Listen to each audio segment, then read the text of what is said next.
ہم میں سے بسائیں گے، چہروں پہ تلاوت کا ایک نور سجائیں گے، قرآن کو سینوں میں ہم میں سے بسائیں گے، چہروں پہ تلاوت کا ایک نور سجائیں گے، تطہیر ہو ہر دل کی قرآن کی تلاوت سے ہے، شاداب رہے ہر روح ایمان کی محبت سے، تطہیر ہو ہر دل کی۔ سب سے بڑی تقریر، سب سے بڑی تقریر، سب سے بڑا بات جو محمد الرسول اللہ صلی اللہ علیہ وسلم نے کیا تھا، قرآن پڑھا تھا، وہ ہم ان سے زیادہ مقرر ہیں، ہم ان سے زیادہ جناب نا شیرینی رکھتے ہیں زبان میں، اور قرآن سناؤ لوگوں کو، اللہ کی قسم ہمارے علماء کی بھی کمی ہے، میں بھی اس میں شامل ہوں۔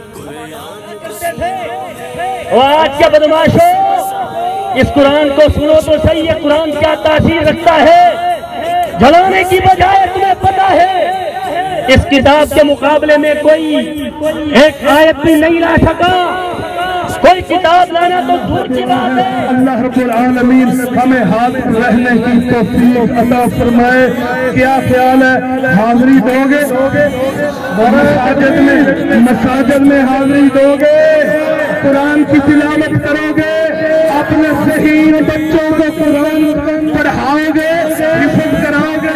اللہ توفیق عطا فرمائے۔